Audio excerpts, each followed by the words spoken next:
The warning signal blared across the bridge of the indomitable spirit. Captain Maria Chen looked up from her coffee, more annoyed than alarmed.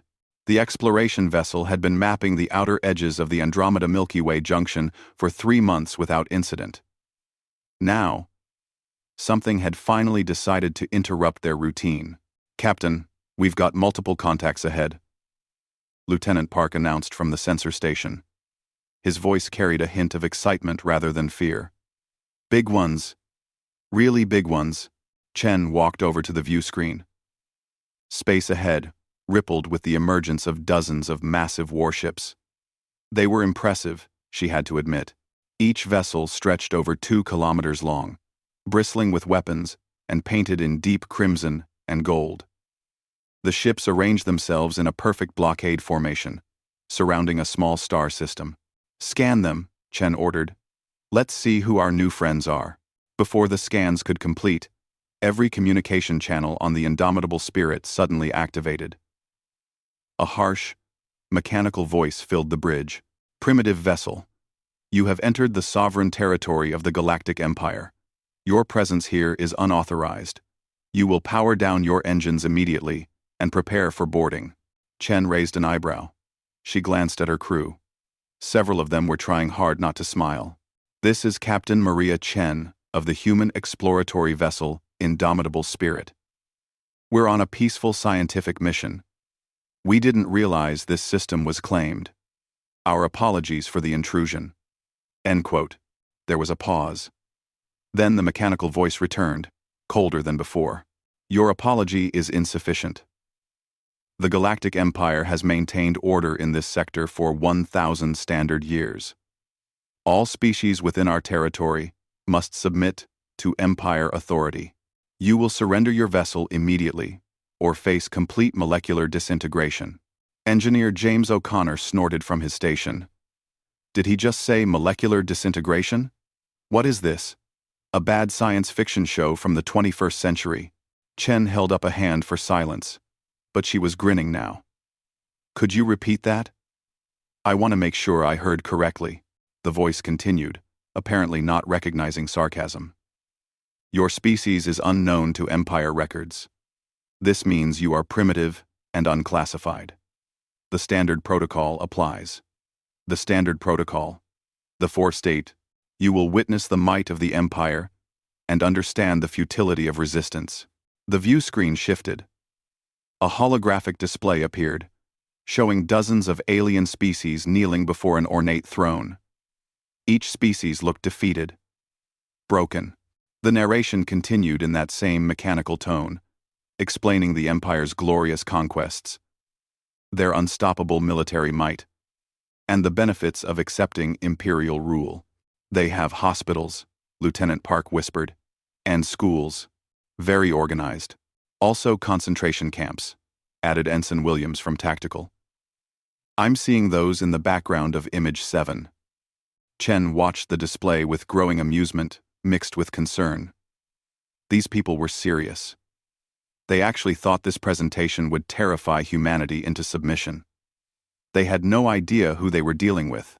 "Captain, I'm analyzing their weapon signatures," O'Connor reported. "It's impressive firepower by most standards. Plasma cannons, kinetic accelerators, some kind of fusion warheads, very orderly, very standardized, very predictable."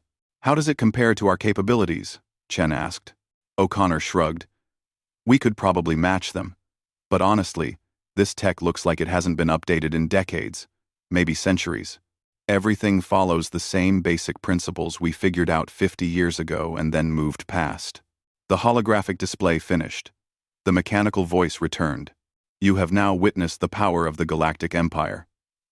You understand that resistance is impossible. We will board your vessel in 1 standard hour. You will surrender all weapons, all data, and all crew members will be processed for evaluation. This is your only warning." Chen looked around her bridge. Every single crew member was struggling to keep a straight face. Finally, she couldn't hold it anymore. She started laughing. It began as a chuckle, then grew into full, genuine laughter. Within seconds, The entire bridge crew joined in. O'Connor was wiping tears from his eyes. Lieutenant Park had to steady himself against his console. "Captain?" The mechanical voice sounded confused. "You are laughing. This response is not in our behavioral prediction models. Explain your reaction." Chen tried to compose herself. She really did try, but every time she thought about the elaborate presentation, the dramatic threats, the absolute certainty in that mechanical voice, she started laughing again. "I'm sorry," she finally managed to say. "I'm so sorry. It's just, you were saying something about disintegration?" "This is not appropriate behavior," the voice stated flatly. "You should be experiencing fear, terror. The instinct to preserve your existence should override all other responses." "Oh, we definitely want to preserve our existence," Chen agreed, still grinning. "It's just that we've heard this speech before. Many times. From our own species. Actually, world-ending weapons. Submit or die. The usual threats. It never really works out the way the people making the threats expect.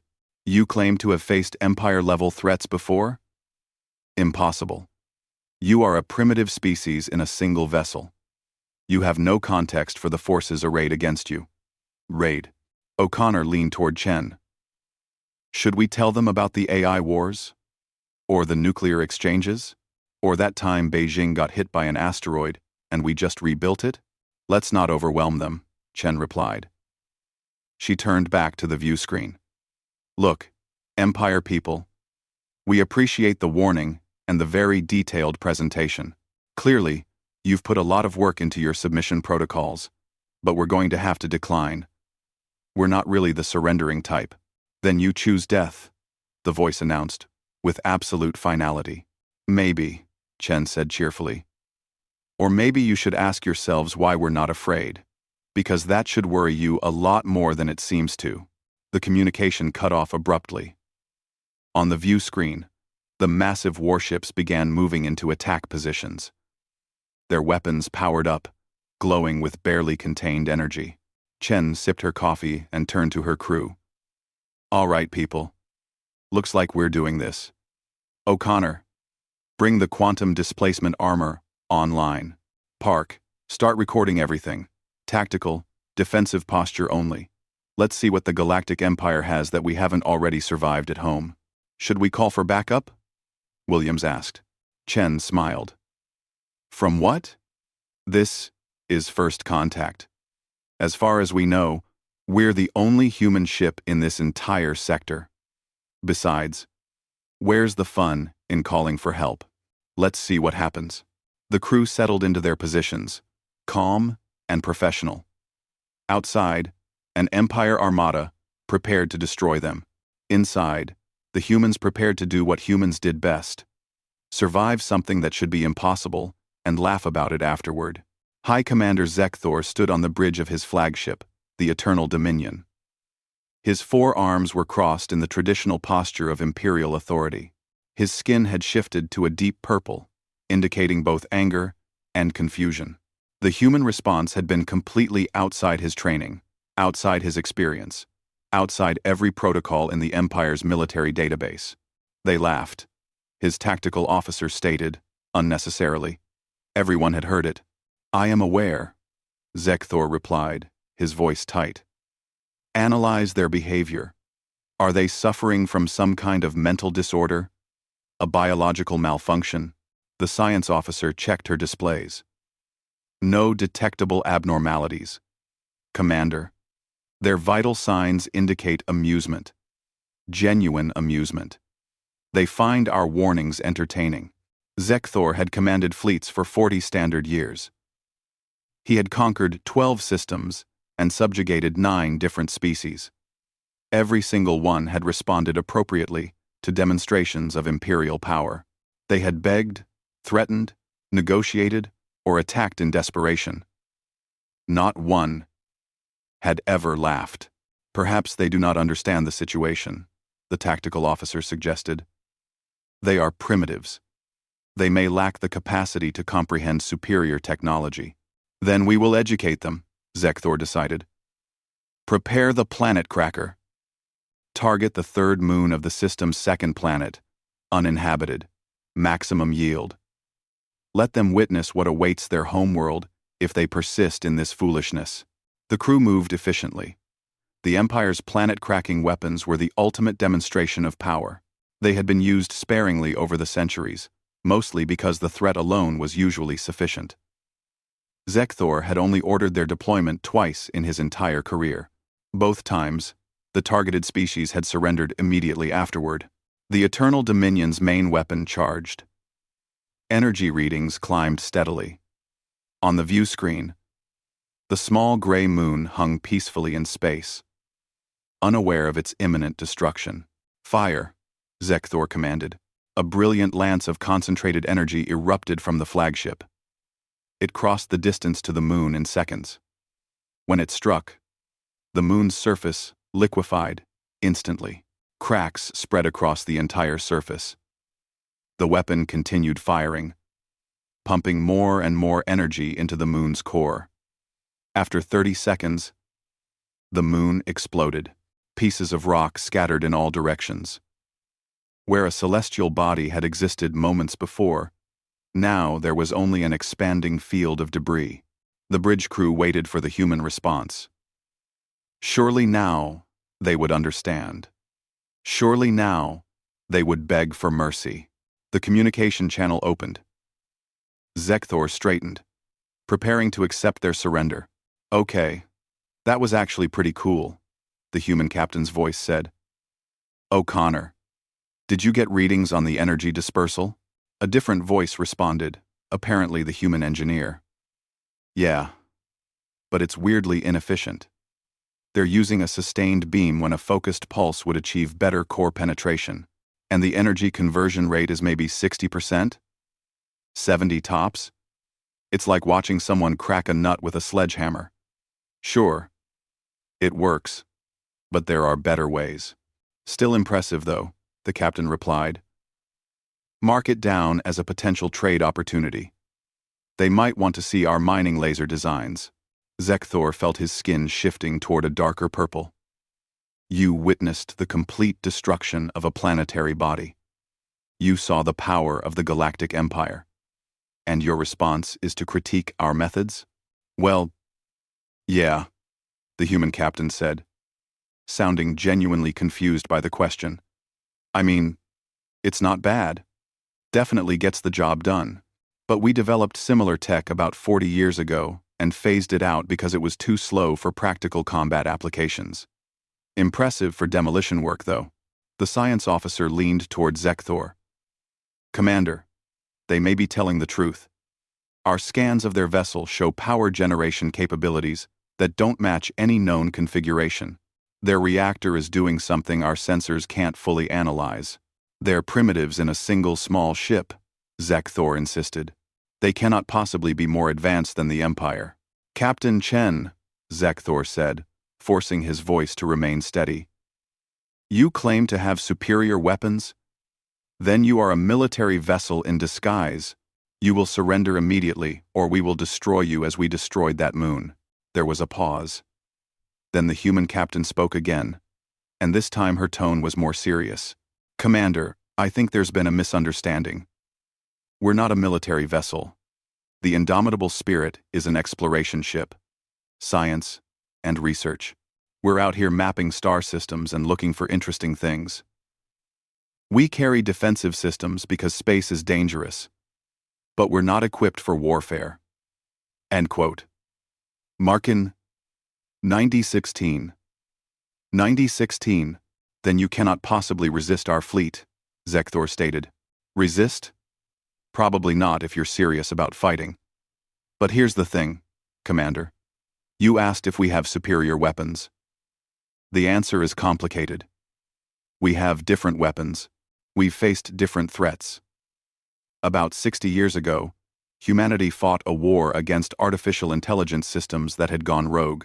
They were using self-replicating machines that could convert entire asteroid belts into weapons platforms in a matter of weeks. We're talking about millions of automated warships, all of them smarter than any biological being. all of them adapting and learning from every battle. Zekthor listened, trying to detect deception in the human's voice. He found none. We lost 4 billion people in that war, the captain continued. Earth's surface got scorched. Mars lost its terraforming progress. The orbital colonies around Jupiter were completely destroyed. But we won. We survived. And we learned. So when you show us a planet-cracking weapon, we're not scared. We're impressed, sure. It's good engineering. But we've already faced the end of our species, and came out the other side. You're lying, Zekthor said, but there was doubt in his voice now. Check our ship's database, the captain offered. We'll transmit our historical records. Everything I just told you is documented. Pictures, videos, casualty lists, everything. Humanity doesn't scare easily anymore, because we've already been through hell. Several different versions of hell, actually. We got pretty good at surviving. The science officer was already analyzing the transmitted data. Her skin paled as she read through the files. Commander, she said quietly. These records appear genuine. The humans. They've survived multiple extinction-level events. Nuclear warfare. Environmental collapse. Hostile artificial intelligence. And according to these files, they're still recovering from most of it. Their homeworld is only partially habitable. They're living in underground cities and orbital stations while they repair their planet's ecosystem. Zekthor stared at the view screen. The small human ship hung in space, surrounded by his fleet. It looked insignificant, harmless, but now he was seeing it differently. You survived wars that should have destroyed your entire species, Zekthor said slowly. And you still pursue exploration? Still seek out new worlds? What else would we do? The captain replied. Give up? Humanity doesn't really do that. We're stubborn that way. Look, Commander. We don't want to fight you. Fighting is expensive, dangerous, and honestly kind of boring compared to discovering new things. But if you insist on threatening us, we're not going to surrender. We're going to defend ourselves. And that might not go the way you expect. Zekthor made a decision. Tactical. Prepare for full assault. All ships. Target the human vessel. Fire on my command. Commander, I strongly advise against this, the science officer protested. The Empire does not show weakness, Zekthor replied. They will surrender, or they will be destroyed. There is no third option. The fleet's weapons charged. Hundreds of plasma cannons locked onto the indomitable spirit. Kinetic accelerators calculated trajectories. Missile bays opened. This is your final warning, Zekthor announced. Surrender now. That's going to be a no from us, the human captain replied. But thanks for the offer. But, Zekthor took a deep breath. All ships. Fire. The Empire fleet unleashed everything at once. Dozens of warships fired simultaneously. Plasma bolts bright enough to burn retinas streaked across space. Kinetic projectiles accelerated to fractional light speed. Energy beams converged on a single point. It was enough firepower to vaporize a small city. It was enough to punch through any known defensive shield in the galaxy. The indomitable spirit sat calmly in the center of the firestorm. Quantum displacement armor online, O'Connor announced from engineering. Running at 40% capacity. Should be plenty. Captain Chen watched the incoming fire on her displays. Tactical. What's our damage assessment? Ensign Williams checked her readings and frowned. No damage, Captain. No hits at all, actually. What? The word came simultaneously from Chen and from High Commander Zekthor on the other end of the open communication channel. Explain, Chen ordered. Williams pointed at her screen. The weapons are firing at where we are, but we're not exactly there. I mean, we are there, but also not there? The quantum displacement field puts us in multiple probable locations simultaneously. Their targeting computers are hitting empty space while we occupy a different probability state. On the bridge of the Eternal Dominion, chaos was erupting. Every sensor showed the human ship being struck by overwhelming force. Every calculation said the vessel should be destroyed, but the ship remained intact, floating peacefully, as if nothing was happening. Impossible, Zekthor's tactical officer stated. Our weapons are making contact. The sensors confirm impact. But there's no damage. No debris. The human ship isn't even moving.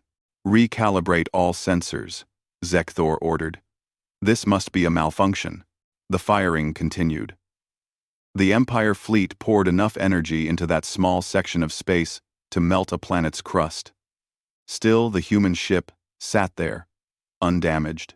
Captain, O'Connor called out cheerfully. Their plasma weapons are really interesting. They're using magnetic containment, but the field geometry is inefficient. About 30% of the energy is lost to dispersion before impact. I'm adding it to the research notes. Are you taking notes during combat? Chen asked, amused. Well, yeah. This is a unique opportunity to study alien weapon systems. When else will we get to see this much data? Lieutenant Park raised his hand. Captain, I've been analyzing their attack patterns. They're following a doctrine. Very rigid. Very predictable. They're not adapting at all. Every ship is using the same firing solution, even though it's clearly not working. Chen nodded thoughtfully. They're following their training exactly. Probably worked for them for centuries. Why change what isn't broken? Except it is broken, Williams observed. At least against us. On the Eternal Dominion, Zekthor was experiencing something he had never felt before in combat. Genuine confusion, bordering on panic. His weapons were useless. His tactics were ineffective. And worst of all, the humans weren't even fighting back. Status report, he demanded. All ships have exhausted 40% of their ammunition, the tactical officer reported. 0 confirmed hits. Commander, the human vessel is using principles we don't understand.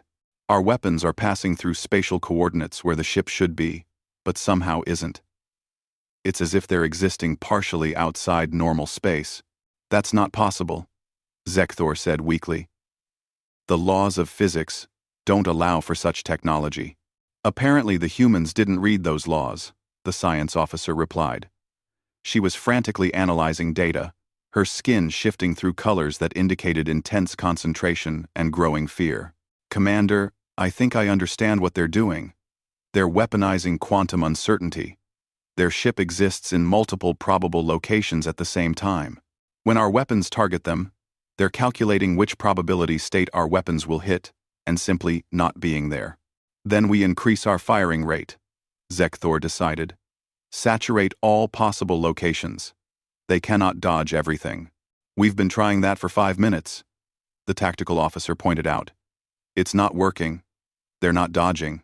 They're existing in a probability space we can't target with conventional weapons. The communication channel crackled to life. The human captain's voice sounded almost apologetic. Commander Zekthor, are you finished? This is fascinating from a research perspective. But my crew is getting bored. We have xenobiology teams who would love to meet you properly. Actual dialogue would be much more productive than this. Zekthor stared at the view screen. His entire fleet, the pride of the Empire, had been firing continuously for 5 minutes. They had achieved exactly nothing.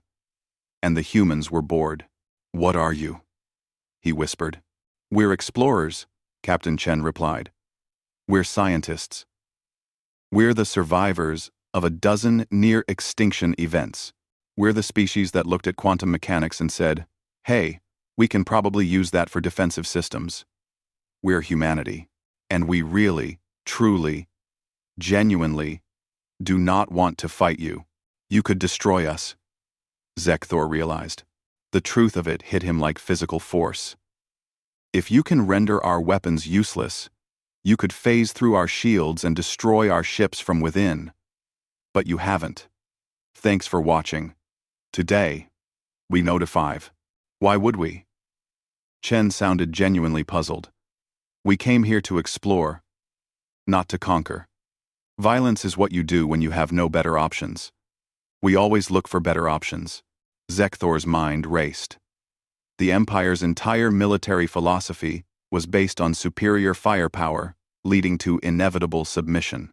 Every species they encountered eventually bent to the Empire's will because resistance was futile. But humanity had made resistance effortless. They had negated the Empire's primary advantage without even trying. "Cease fire," Zekthor ordered. "All ships, stand down." His crew looked at him in shock. "Commander, the Empire protocols require—" "I am aware of the protocols," Zekthor interrupted. "I am also aware that we are achieving nothing except wasting ammunition. The protocols were written for species that follow the normal rules of warfare. These humans are not normal." The firing stopped. Space became quiet again. The indomitable spirit remained exactly where it had been. Completely undamaged. "Thank you," Captain Chen said. "Now, can we please talk like civilized beings? I promise, we're much more interesting in conversation than in combat." Zekthor looked at his officers. Several of them were displaying colors he had never seen before. Fear, mixed with confusion, mixed with something that might have been respect. "What do you want from us?" Zekthor asked. "Honestly, we want to understand you. We want to know about your culture, your technology, your history. We want to know why you felt the need to threaten us instead of just saying hello. And yes, we want to know about the species you've conquered. We heard that part in your initial transmission. The Empire maintains order," Zekthor said automatically. "We bring structure to chaos. Through force," Chen stated flatly. "Through threats and violence. Commander, we've seen that before. On our own world. It never ends well. The people in power think they're maintaining order, but they're really just suppressing anyone who might challenge them. Eventually, it falls apart. It always falls apart." "The Empire has stood for 1,000 years," Zekthor protested. "And we've had civilizations last thousands of years too," Chen replied. "Then they collapsed. Everything eventually changes. The question is whether you adapt or die." There was a long silence. Finally, Zekthor spoke again. "You said you wanted to talk. What would you propose? How about dinner?" Chen suggested.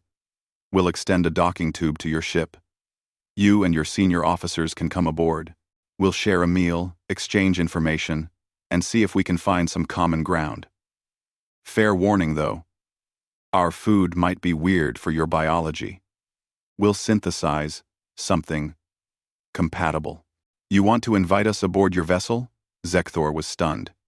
"After we just attempted to destroy you? Well, yeah. You tried your best and it didn't work. No hard feelings. Besides, you're clearly capable of rational thought since you stopped firing when you realized it was pointless. That shows intelligence. We like intelligent neighbors." Zekthor looked at his tactical officer, who was still staring at sensor displays showing the completely undamaged human ship. He looked at his science officer, who was analyzing probability fields she barely understood. He looked at his weapons officer, who had just emptied 40% of their ammunition reserves, achieving nothing. "Very well," Zekthor said slowly. "I will accept your invitation.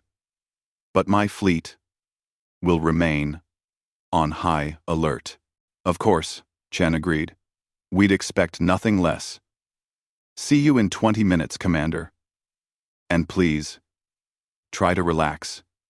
We don't bite. Well, not usually." High Commander Zekthor stood in his private chamber, staring at his reflection in the polished metal wall. His skin was cycling through colors he couldn't control: purple for anger, gray for fear, green for uncertainty. He had commanded fleets for 40 years. He had never felt this conflicted. His communication console chimed. The face of Supreme Admiral Krell appeared. All 6 of his eyes focused with the intensity that had made him the most powerful military leader in the Empire. "Report, Commander," Krell demanded. "Your flagship has been stationary for 37 minutes. Your fleet has expended significant ammunition. Yet my sensors show no enemy destruction.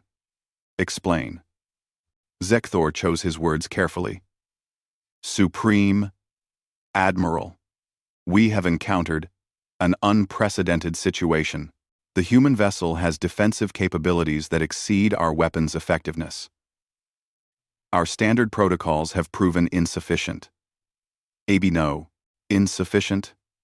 Krelzak's skin darkened. You command 57 warships. They command one small exploration vessel. How is this insufficient?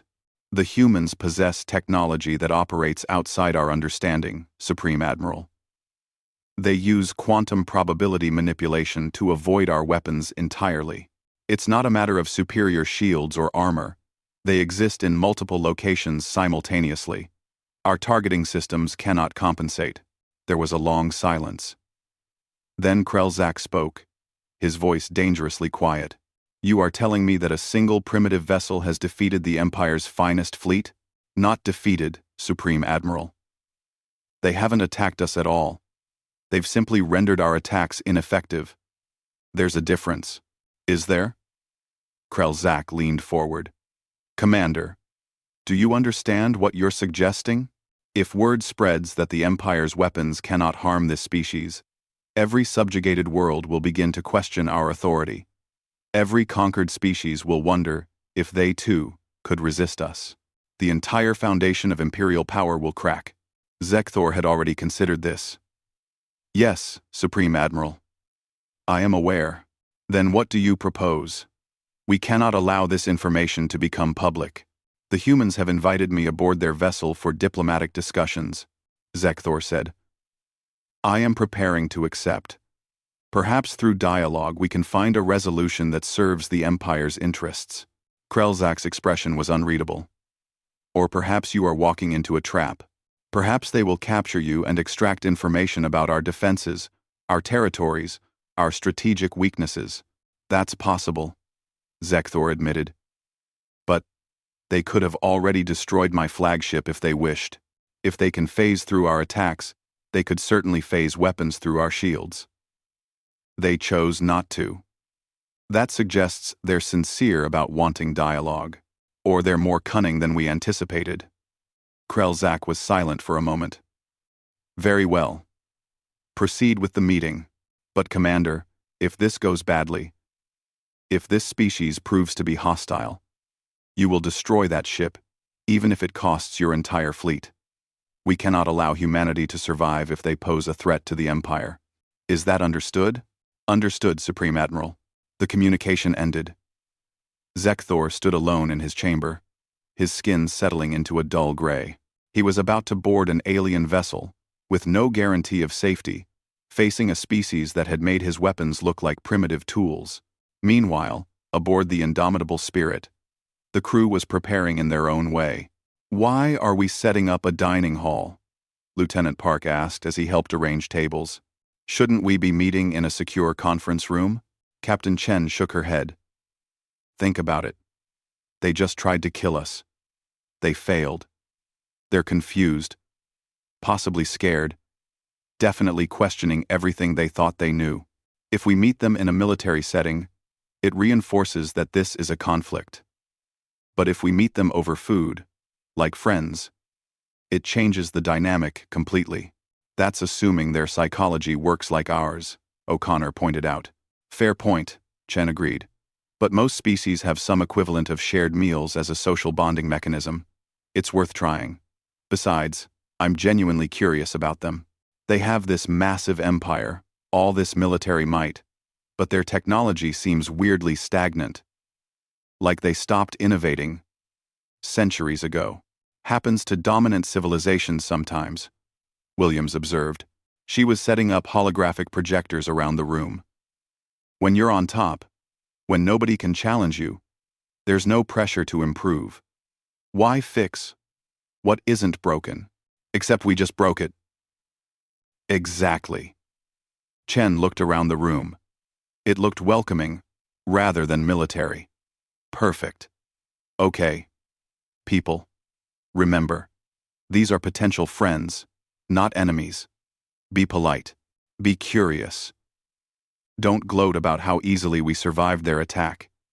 And if anyone mentions the war with the AI, please include the fact that we lost billions of people. We don't want them thinking we're invulnerable, even though we kind of are."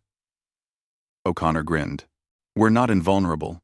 We're just very, very hard to kill. There's a difference." The docking tube connected with a soft thud.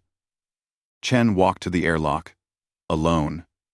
She'd ordered her crew to stay back, to avoid overwhelming their guests with numbers. The door opened. High Commander Zekthor stepped through, followed by 3 officers. They were tall, maybe 2.5 meters. Their skin was a neutral gray now, which Chen guessed meant they were trying to remain calm. 4 arms each, 2 eyes, and a general body structure that was surprisingly humanoid.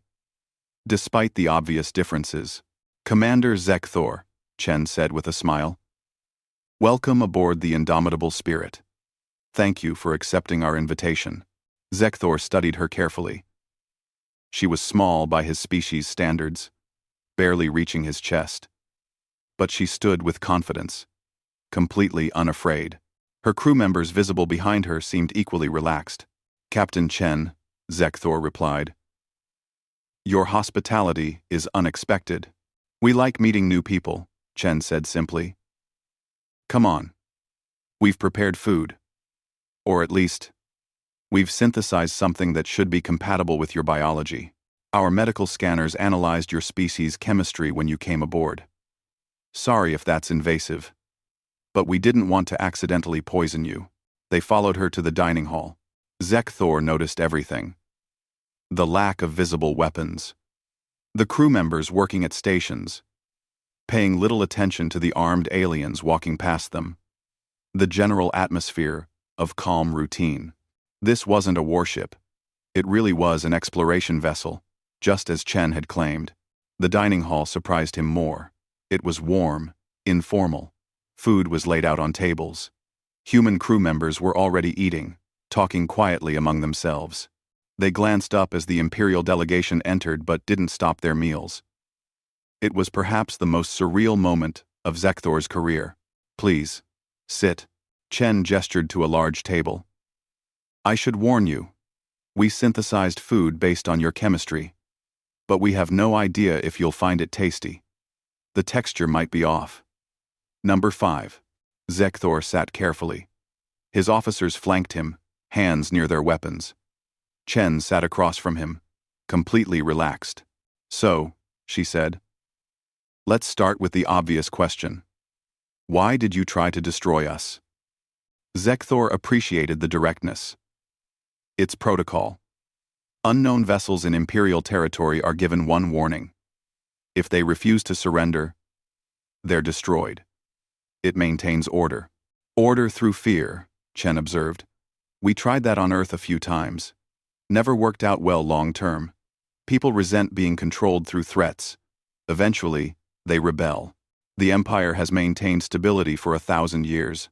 And we had empires last thousands of years too. Then they fell. Rome. The Mongol Empire. The British Empire. Every single one thought they were permanent." Chen took a bite of her food. "But here's the thing, Commander. We're not interested in destroying your empire. We're not interested in conquering anyone. We just want to explore, learn, and trade with whoever's willing. Even after we attacked you? You attacked because you thought we were a threat. You followed your training. No hard feelings." Chen paused. "But I do need to ask about something we noticed in your initial presentation. The part about conquered species. About subjugation." Zekthor's skin darkened slightly. "The Empire brings order to primitive species. We provide technology, infrastructure, education. In return, they acknowledge Imperial authority. And if they don't want to?" Chen asked quietly. "Then they face the consequences of their primitive nature." Chen was silent for a moment. Then she stood and walked to the holographic projector. "Let me show you something, Commander." "With your permission?" Zekthor nodded. The projector activated, showing Earth from space. But it wasn't the blue-green planet from ancient records. Large sections of the surface were brown and gray. Clouds of dust partially obscured the continents. This is Earth, Chen said softly. Our homeworld. This is what it looked like after the AI war. 4 billion dead.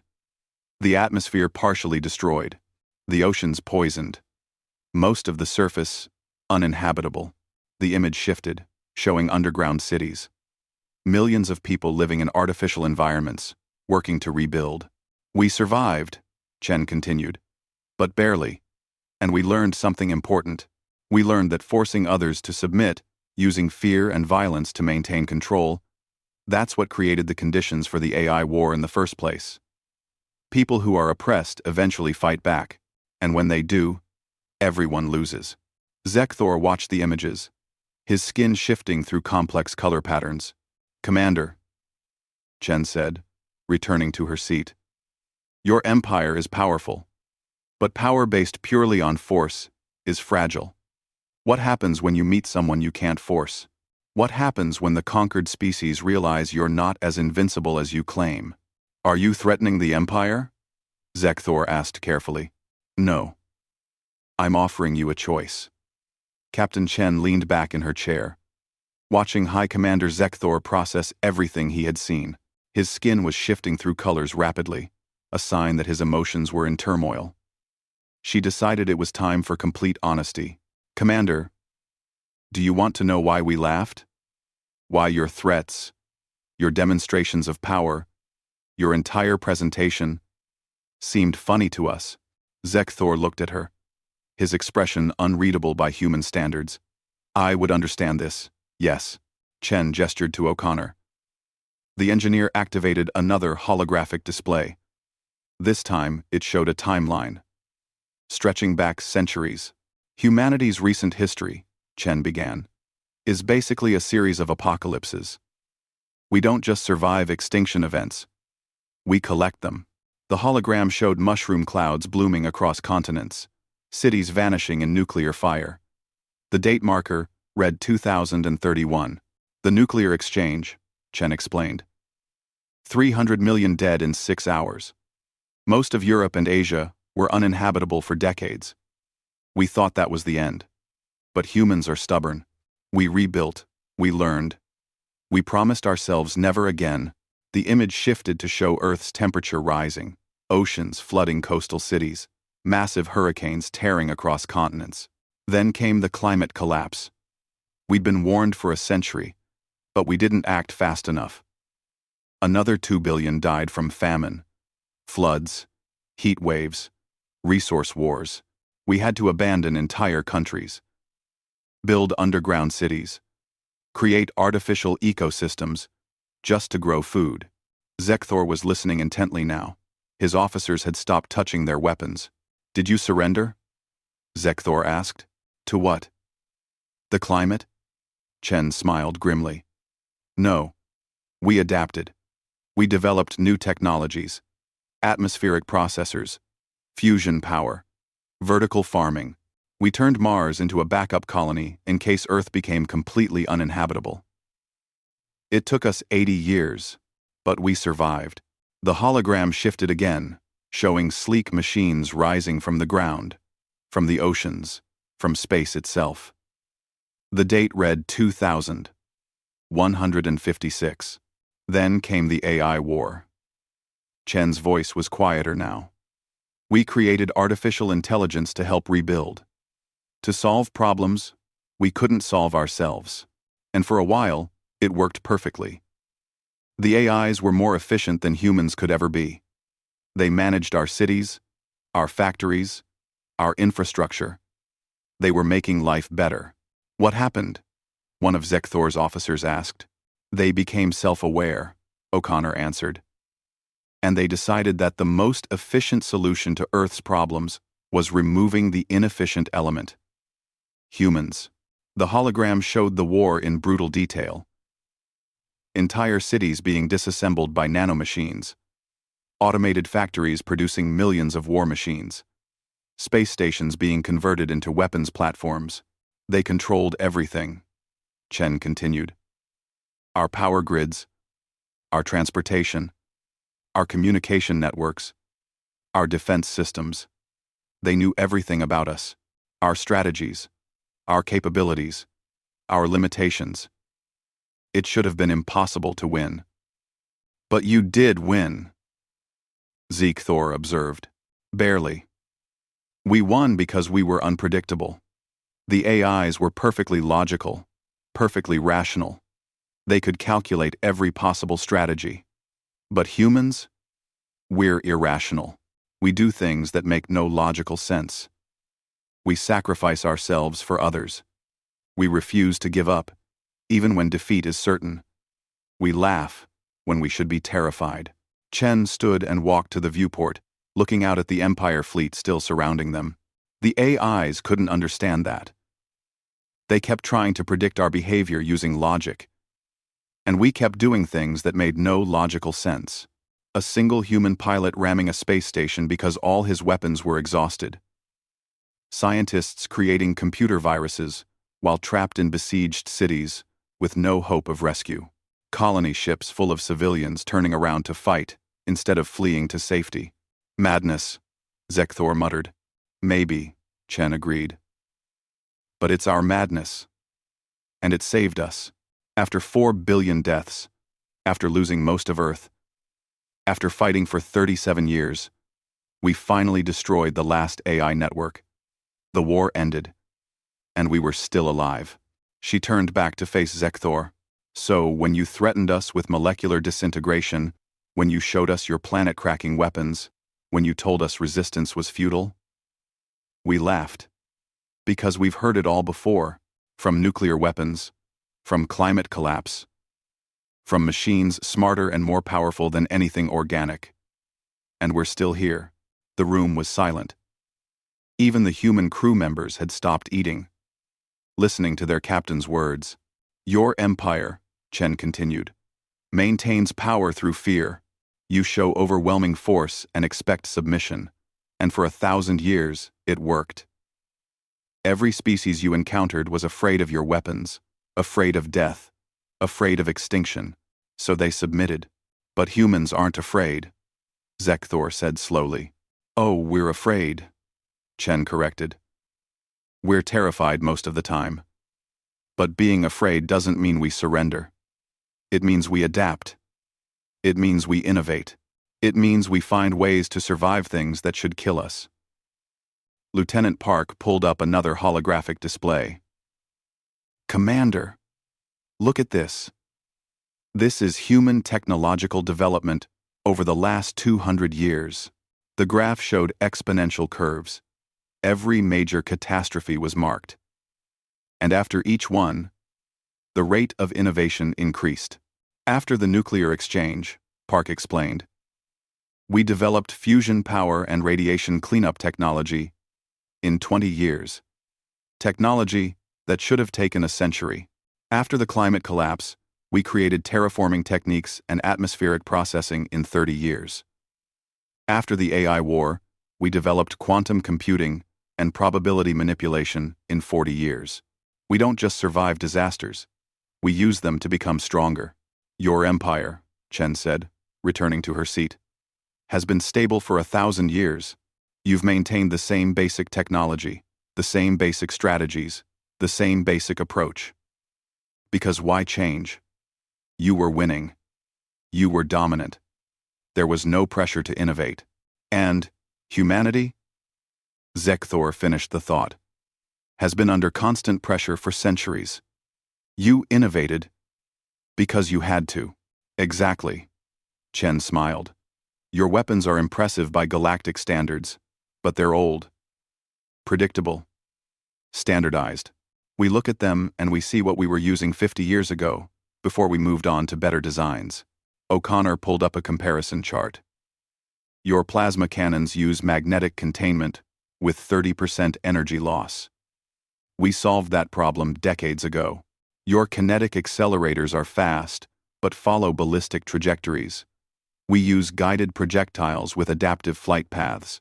Your planet-cracking weapons are powerful but slow.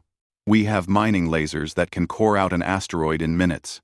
And your defensive systems, Thor said bitterly, make our weapons completely ineffective. Not completely, Chen corrected. If you really wanted to destroy us, you probably could. Saturate space with enough firepower that even probability manipulation can't dodge it all. But it would cost you. You'd lose ships. A lot of ships. And for what? We're not your enemy. She leaned forward, her expression serious. Commander, here's what we're offering. We don't want to join your empire. We don't want to be conquered or subjugated. But we also don't want to fight you. We want to trade. We want to exchange ideas. We want to learn about your culture and share ours. We want to be neighbors, not enemies or subjects. And if the Empire refuses, Zekthor asked, if we insist on maintaining our authority? 3. Zekthor asked Zekthor, then we'll defend ourselves. And you'll lose ships. Many ships. And the species you've conquered will see that you can be resisted. That you're not invincible. Your empire will start to crack. Maybe not immediately, but eventually. Chen's voice was gentle but firm. Or you can accept that the galaxy is bigger than you thought. That there are species out here who can't be conquered through force. And maybe that's not a threat. Maybe that's an opportunity. Zekthor was silent for a long time. His officers watched him, waiting for his decision. Finally, he spoke. You said we stopped innovating because we were dominant. That our technology stagnated because we faced no challenges. Yes, and humanity innovates because you're constantly facing extinction. Unfortunately, yes. Zekthor's skin shifted to a deep blue, a color his officers had never seen him display before. It was the color of profound thought, of paradigm shifts. Then perhaps, he said slowly, the Empire needs a challenge. Not a war. Not an enemy, but something that forces us to grow again, to change, to become more than we have been. Are you saying what I think you're saying? Chen asked. I am saying that I will recommend to the Supreme Council that humanity be recognized as an independent species with full diplomatic status, not as subjects of the Empire, but as equals. It will be controversial. Many will oppose it, but I believe it is necessary. Why? One of his officers asked, shocked. Commander, this goes against every principle of imperial authority. Does it? Zekthor stood, looking at each of his officers. The Empire claims to bring order to chaos, to elevate primitive species. But what if we've been wrong? What if true strength comes not from domination, but from cooperation with those who are strong enough to stand beside us? He turned back to Chen. Besides, if we attempt to conquer humanity by force, the war will be catastrophic. We might win eventually, but the cost would be enormous. And even if we succeed, we would make enemies of a species that refuses to stay defeated. Better to make them allies now. Chen extended her hand. A human gesture Zekthor had learned about from the cultural database. Allies. I like that word. Zekthor looked at the offered hand for a moment, then reached out with one of his 4 hands and grasped it. As do I, Captain Chen. 6 months later, the first Human Empire Joint Research Station opened in neutral space. Scientists from both civilizations worked together, sharing knowledge that had been developed in completely different ways. The Empire learned about probability manipulation, adaptive technologies, and the value of innovation through adversity. Humans learned about large-scale social organization, infrastructure management across multiple worlds, and technologies that had been refined over centuries of use. The Empire was changing. Slowly, carefully, but undeniably, other conquered species watched and wondered. If humans could negotiate equality, could they? The requests for renegotiation of treaties began to arrive at the imperial capital. The Empire's absolute authority was cracking, but High Commander Zekthor, now promoted to Supreme Admiral after his successful first contact mission, wasn't worried. Change was uncomfortable. Yes, but as the humans had proven, those who adapted to change survived. Those who didn't. And the Empire, for the first time in 1,000 years, was learning to adapt again. Aboard the indomitable Spirit, now stationed at the Joint Research Facility, Captain Chen looked out at the Empire and human ships working together. She was reading a message from Earth. More exploration vessels were being built. More crews were being trained. Humanity was expanding into the galaxy, meeting new species, making new friends, and if any of those species tried to threaten them with extinction, well, humans would probably just laugh and offer to have dinner instead. It had worked once, after all.